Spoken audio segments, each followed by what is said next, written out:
Hello, everybody, and welcome back to Cosmic Chats, some mindful conversations. Today, we have a remarkable guest, Gary Anthony Williams. I got to tell you, Paula, you already came in there hot and heavy and ready to cosmically chat. That's right. Now, if you don't know who Gary is, he is, well, you can IMDb him and your pages will go on forever. Hey, do you know this? When you just said some of those words, your voice totally dropped down. Yes, my You mean voice like this? dropped You down. said, by the way, forever. Just so you know, there was a moment of silence. Like we didn't even ask for a moment of silence. The internet universe gave you a moment of unasked for silence there. Well, we'll see if it was recorded that way. Let's go to this. As you can tell, he's a very serious individual. He has comedic skills from stand-up, improv. He does voiceovers on the camera, an all-round good chappy, quite addicted to coffee, and is here to tell all. So let's get started. He's going to remind you, like and subscribe. But more than that, we want to create a community of people helping each other be uplifted. So if you want people to check out your YouTube channel or your channels, pop it in the chat and we will go over and we will help you out as well. Oh, you're gonna help me? So I'm like, am I gonna help people as I'm being helped? Well, if you put it down in the chat box, yeah. All right. Helping each other out. And I know Gary is going to subscribe to the channel. So Gary, first question. Yeah. How would you describe the taste of a banana to someone who's never eaten one? I'm so glad you asked me this question, first of all. It's pressing on most people's minds. And here's why I ask you this. Here's why I'm glad. If I were younger, I would have said, if you could taste stinky oil, that is what it would taste like. But now that I'm old, I hated bananas when I was younger, Paula. The oil got on my tongue, and when I would breathe, it felt like I was just breathing oil. Now I love bananas. I would say it tastes like waking up in the morning. That's how I would describe it, because I have a morning banana. breath? No. Well, I don't know about your morning breath. My morning breath is sweet and potassium filled. I cannot speak of your morning breath, but I can tell you what mine is. Okay, so it is a sweet potassium filled delight. No, it tastes like waking up, because now I associate it with my morning routine. Like I try to have fresh bananas because I need potassium in my life. And I try to have fresh bananas every morning. So it literally tastes like this is morning to me. Whereas some people might associate a food like bacon and eggs or something with morning, a banana is the food that I associate with morning. So that is the taste for me, is waking up and getting going. A go-to staple in your household. It is. It absolutely is. Thank you for sharing my banana tales. Not only fresh in the morning, if they get too ripe, I freeze them, or I make a vegan delight out of them with a little peanut butter and cocoa and hello, Mary. Good morning, I like to say, even though there's no Mary here. So you are not the first person to bring up the peanut butter endeavor. I mean, it is somewhat indigestible. I'm digesting it right now. Oh, and you've been up for 10 hours. So there you go. This is what it has. All right, let's get down to the next question. When did you have your first existential life crisis as a child? Existential life crisis? Could you describe to me how you...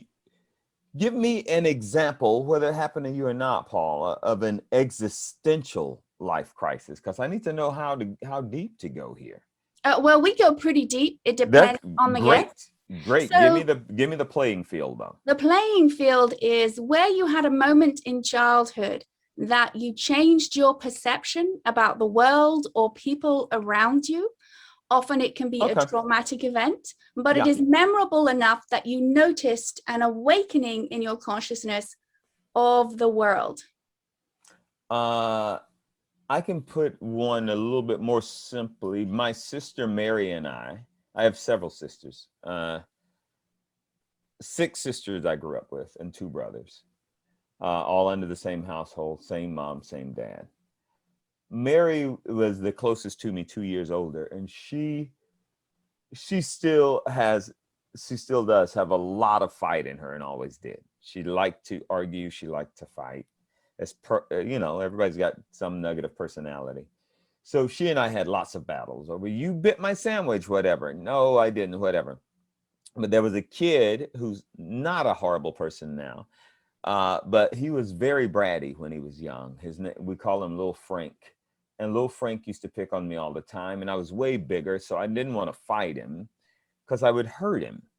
So I didn't want to fight him, but he would pick on me all the time. And my sister Mary got sick of it one day. And she's like, hey, let's go play. And we went beside my family's house. I grew up in the South. And there was a big, huge Japanese June bug beetle, the big, bright green, metallic looking kind. And she goes, these taste really good. And she picked one of them off a bush and she pretended to put it in her mouth and eat it. And she goes, Little Frank, you should taste one. And he took that June bug off and he threw it in his mouth and he started to crunch it. And clearly, I don't know if you've ever eaten live June bug Japanese beetles, but No, clearly, it's not on the menu in the UK.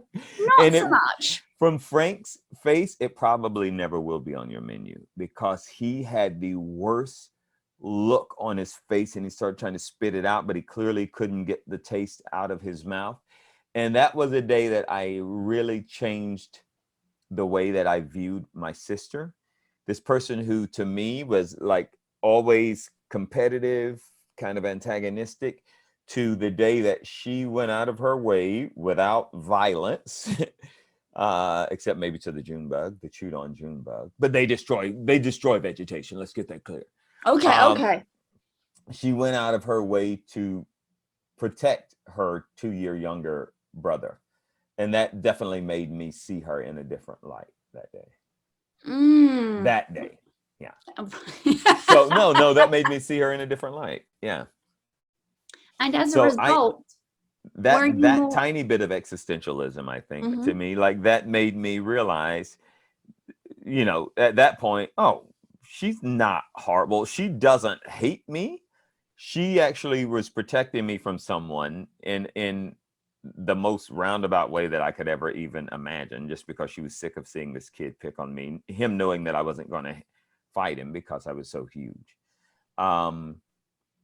So that opened up my eyes to a part of her that I never saw and made me realize she wasn't just this one-dimensional thing that liked to get her way around me. Yeah. When your perception changed of her, did you start having more perception changes of other figures in your life? I don't know if it was then, but I definitely know from my upbringing,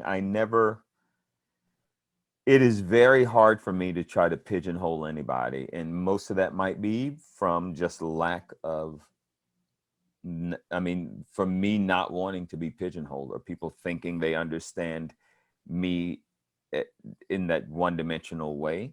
So I don't know if it was from that moment, but from some moment early on, I definitely, I stopped caring about judging people. I know the differences in people and I see them, but they don't matter. And that's kind of the thing that attracts me to people. If it's somebody who's just like me, like, why would I care that much to be around them?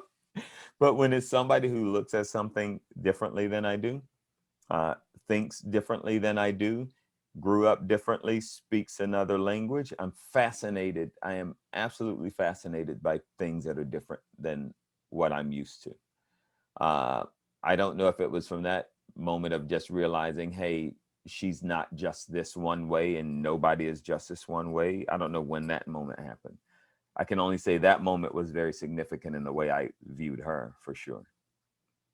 And when you were younger, were there moments where you remember being clearly misunderstood or judged for something very shallow that wasn't the case? But always, like I grew up extremely, extremely, extremely poor in a very racially divided area. It wasn't as divided if you were super poor black and super poor white, then everybody just kind of treated you the same, which was they kind of treated you like a poor black person. Uh, but but definitely, wait, what was your question again? I want to make sure I'm answering it the proper. Yes. Were there the moments in your childhood where people were treating you on a surface level, but you weren't at that? Well, always we were not, I was never treated the same as the other kids for several reasons. One, super poor black, and in the black community, like I'm very dark skinned. I'm sure I'm the darkest skinned person in my family. So even like everything divided me from other people around me. I was always very heavy until the last 6 or 7 years. Only a couple of times in my life have I not been heavy, but I was always from first grade on up. So I was this really poor, really dark, black, fat kid. So I was always judged on that. And sometimes it was for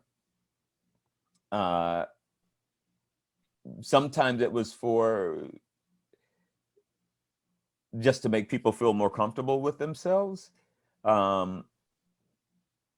Sometimes it was for reasons of you're just different. Like I remember a friend of mine long ago, he became a friend of mine. His name was Bobby, in second grade maybe. He did not know any black people. And I remember him coming to me one time going, "You don't smell bad." And I was like, "What do you mean?" He said, "I thought black people smelled bad." So in his family where he was, to him, black people were people who smelled bad. And I was like, "No, I don't smell bad. My family doesn't smell bad." And we were like little tiny kids. So before he ever knew anything about me or black people, like that was his perception of black people.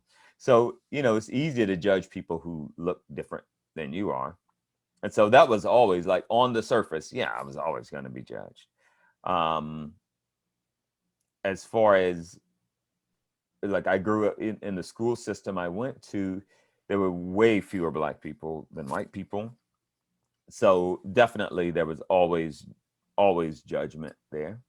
But it was also something that now, like in the world that we've been through, especially in 2020, I've understood racism and classism from an early age. Like it's not surprising to me. It doesn't take me aback. It doesn't throw me off my game. I'm used to this. It, like I've said often, I grew up seeing the Klan. Like if we would drive from my little town of Fayetteville, Georgia to Atlanta, Georgia, like a lot of times on the weekends, they were out there like handing out pamphlets and stuff. They never scared us. So now if I see like the Proud Boys walking or whatever, like that's not frightening to me. Those are more idiots. Sadly, other people listen to them and believe them, but that doesn't frighten me. So people's judgment of me doesn't frighten me. And then after becoming an actor, the judgment of me was actually a good thing. When I moved to LA, there weren't a lot of me out here. I was close to 400 pounds, so usually somewhere between 360 to 380 pounds. There wasn't a lot of big dudes like me out here. That separated me from the rest of the herd. That got me more attention, especially with comedy. And my whole family it has funny chops. You know, whether it's for just protection or lightheartedness or whatever the heck, we're all built that way. So that judgment has also been helpful as much as it was, you know, I don't remember the last time it was really hurtful as a kid, because I learned how to get over that crap at a pretty young age as well. So were yes, you the funniest in your clan? You mean the Ku Klux Klan? No, your clan. Oh, like in my family specifically? No. My brother Jeff is hilarious. My dad was dry and funny. My mom was pretty loud and funny. No, everybody's funny. Everybody's funny in my family. In some ways, I might have even been the least funny person in my family. Everybody's funny. My mother would just tell my brothers and sisters and me that she would just tell us the most ridiculous stories of her childhood. Of they used to make syrup, or syrup as we called it, and she told the story of once she had a pair of new patent leather shoes and it fell in the syrup, and her mama made her eat it. And like I grew up believing, oh man, my mama had to eat her shoe. And then like you get older and go, there's no child eating their shoe. Like she would just tell us things, convincing my brothers and sisters that they had tails, but when they tried to bend over to see them, they pop up in the air so they couldn't see them. Like she would just say just the most ridiculous things, like as truths. Her name was Johnny, the letter C period Williams. And so growing up, I remember I asked her long ago, like when I was super young, like what was the C stand for? And she said Ceasor. So as I'm older, as I'm an adult, and I said something about, all right, Johnny Ceasor, she's like, what? Like, Johnny Ceasor, your middle name? She's like, my middle name ain't Ceasor. Like she had just said this to me as a kid, you know. She just said stuff, stupid, funny, weird stuff. And she was a funny woman.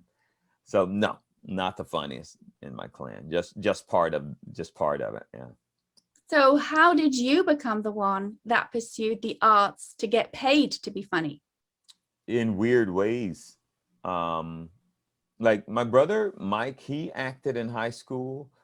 My sister Mary did too. I think those were the two that acted. Some other people played some instruments, but I was kind of lazy. I was a great student in high school, but I was kind of lazy, and I was trying to get out of a class, and I signed up for like a backstage arts just to learn lighting and stuff, not to be on stage at all. But the computer put me in an acting class, and I got in there the first day, and we had to do this weird little mime thing just so she could see what kind of talents or lack of talent we had. You had to do a mime audition for a speaking No, part? you were just in the acting class. Like, oh, okay. First day of class, everybody, let's do a mime. Let's make something up. And then, so I did this mime thing, and it was like super fun. It was just fun. And so I just stayed in there. Like it was a computer error, but then I just stayed in that class, and I really liked it. I still never intended to be an actor. And then I went to a 2-year college, and I was studying like communication and business, but I took an acting class and got in a couple of plays, and it was really fun. And then it was like, oh, well, maybe that. And then I got hired to work for the Georgia Shakespeare Festival. And then I was like, okay, yeah, I'll do it, because it was the only thing that just really just brought me joy.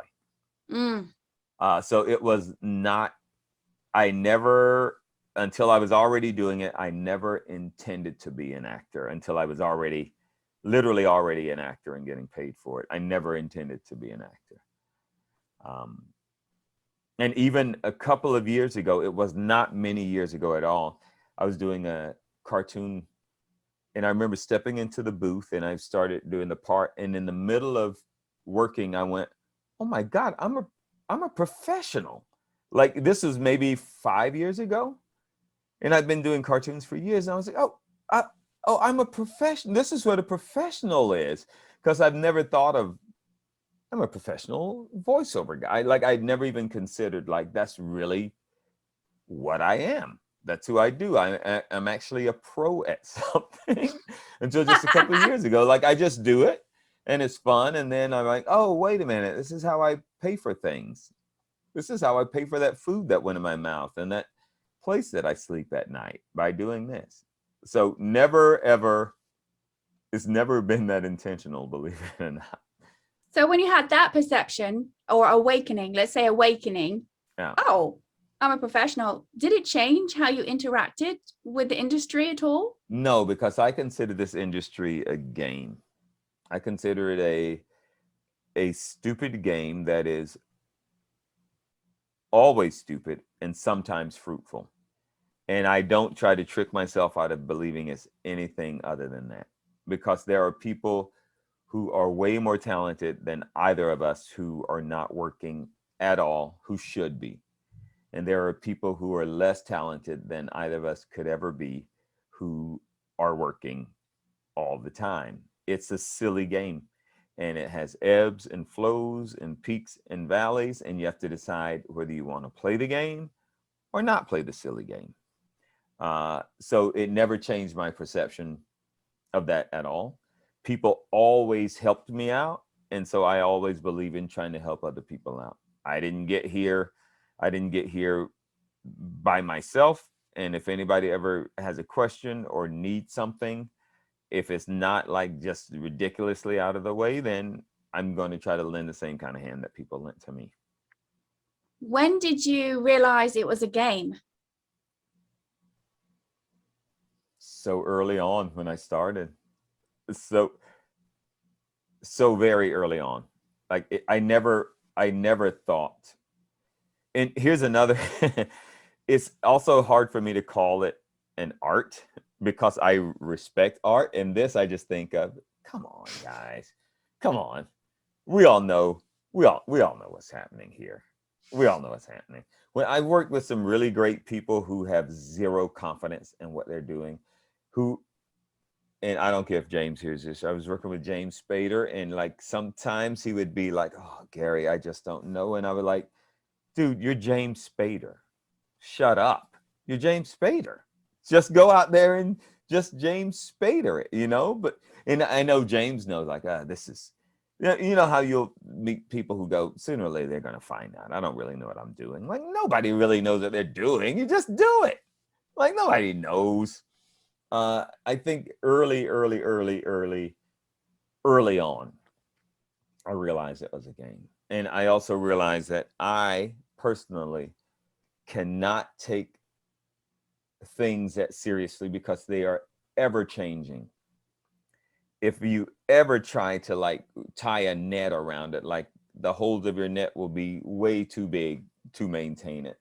Things change all the time. And that's with life, and that's with friendships, and that's with everything. The only thing I want to do for sure is to keep moving and keep moving forward and keep enjoying and laughing and loving. But I'm never going to take myself so seriously. I hope that I think, oh, this is it. This is the right thing, and this is the way to do it. Like, no. Most of the good things in my life have not come from me just concentrating on it. Like things come when I'm concentrating on something else many times.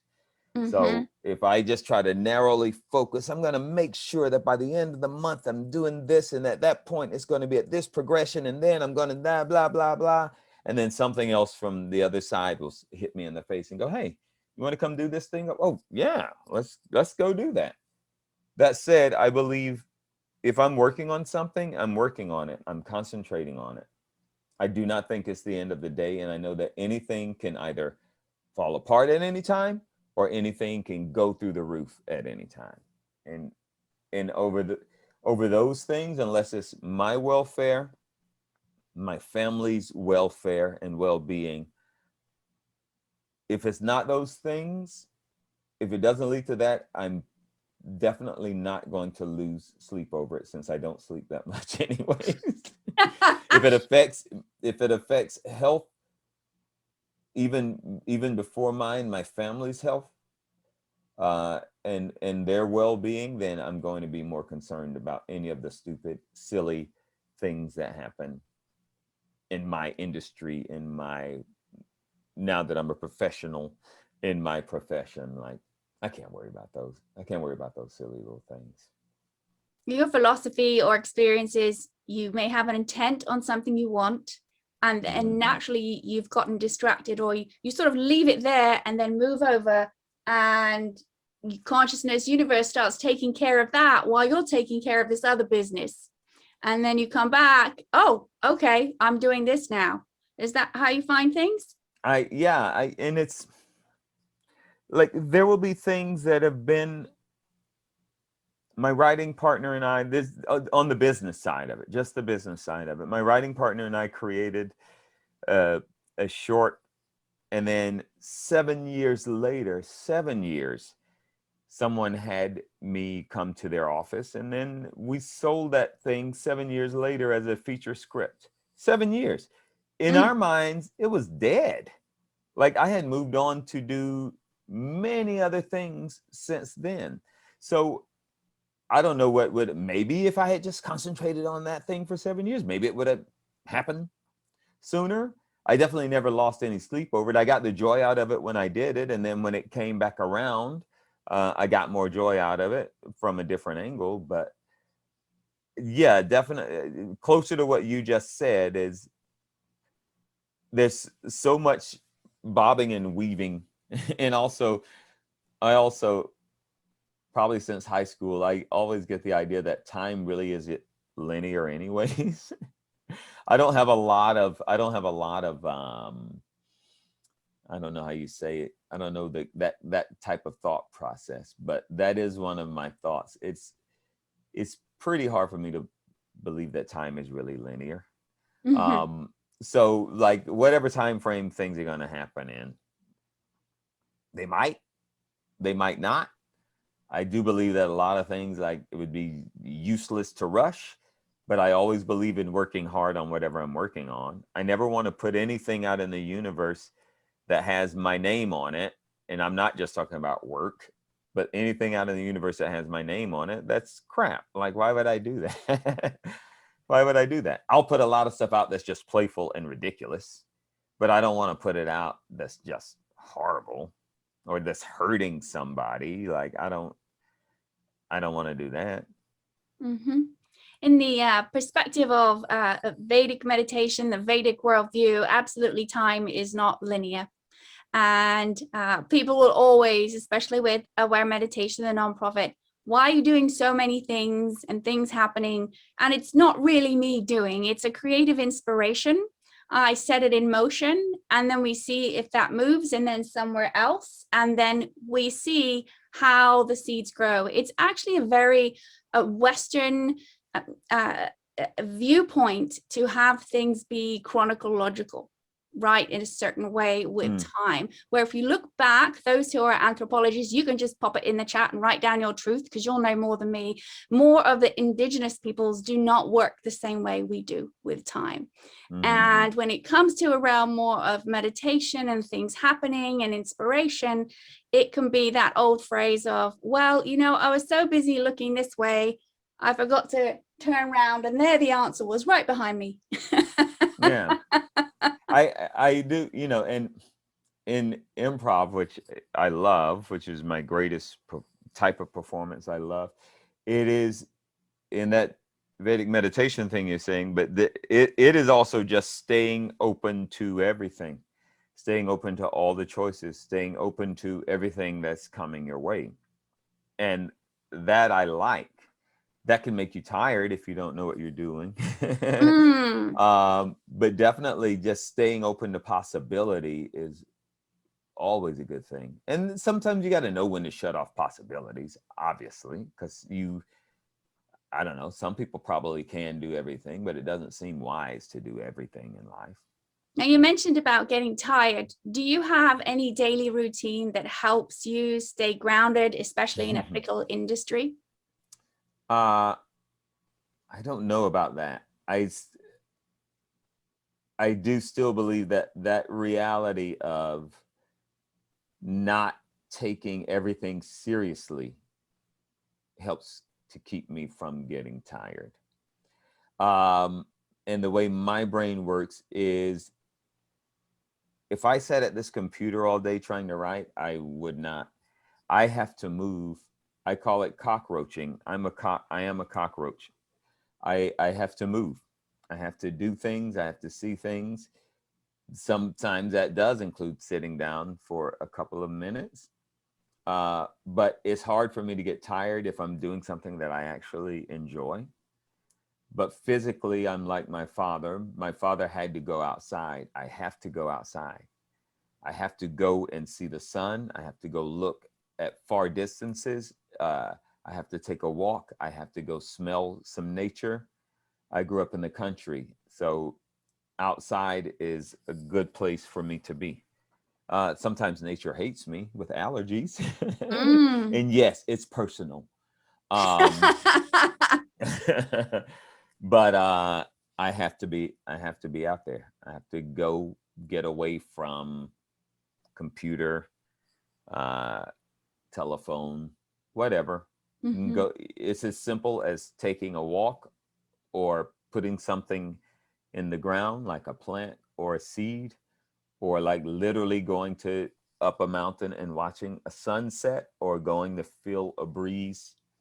Uh, that's the kind of stuff that definitely helps, keeps me from getting tired. And sometimes if I'm really tired, I will go take a hike, and that wakes me up. It's the opposite, of Mhm. what I would have thought as a younger man. Right. Now, with your appreciation of family, is there something you'd like to be able to leave for the planet when your body drops that will make it a better place? I don't, I'm already, my plan is to leave them my son. Uh, I don't know. I've never thought about that. I've never really thought about that. I definitely live more in the here and now and concentrate less on that. I want to help people while I'm here. Um, I've never thought about what I would like to leave for the world. Yeah, I don't think of myself as that big. I remember standing at a friend's wedding in the forest up near Humboldt County and looking at all of these tiny people that were this big standing next to these trees that I could not see the top of. Mm-hmm. And I thought how insignificant and extremely significant we are all at the same time. So I don't know if I have the capacity to go, this is what I should leave this world that's going to make that big an impact on it. I think the best I can do for this world is to live well now and not be a dick. And I say like a Dick Sargent, who was one of the guys on Bewitched, Dick York and Dick Sargent. So that's not a cuss word, just so you know. Yeah, I think the Can you best do I could. that nose thing? Yeah, Can you I do that? cannot. I I can't. can't either. I can flare my nostrils beautifully, but I can't. I can't wiggle the nose. Can you do one eyebrow lifting?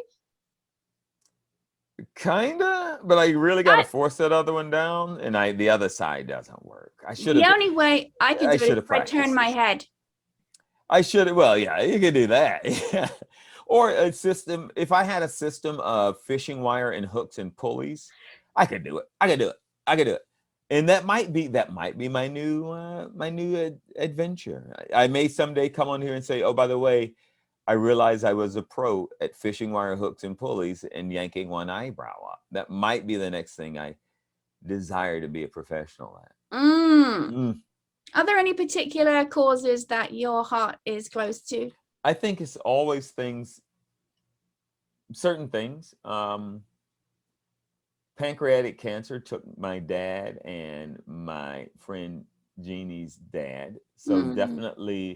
definitely that. I think a lot of times people's desires are closest to things that have really impacted them. So that's a strong one with me. Um, I absolutely love kids, and it's probably because my mind never fully developed for adulthood. Uh, so anything that really shows some respect to kids. Until my mom was sick and dying, I was uncomfortable around old people. I always understood kids. Always. I understand older people now and I like them now. Until then, I was actually, truthfully, kind of afraid of old people. And I still don't know why. But anything with, that was a nice tangent, but anything that involves children and their well being and just letting them be heard, uh, I'm down with for sure. That and pancreatic cancer, those are the things that really stick out to me. because they're all personal kind of things to me. Absolutely, something that is close to your heart. So we are going to wrap up the first part here with Gary, asking him a few questions, going in deeper. If you want to ask him some more questions afterwards, just pop them in the comments, and then we will feed them forwards to see if we want to have him back. In the meantime, just a reminder, if you want to get the ebook of Vedic Meditation Stories, which is completely free and is the only resource available right now for those true stories of individuals from underrepresented groups who learned the practice and it changed their lives. The idea is that people will be able to hear individuals' voices specific through their language, which is why there is no editing in the English. So you can feel the heart of the person closer to you and maybe take a look at something that could help you out. So with that, we will say toodle pip, and hopefully you'll come back to hear the next part with Gary Anthony Williams. Wait, do we both get to say toodle pip? Yes, if you want to. Say it again. 1, 2, 3. Toodle pip.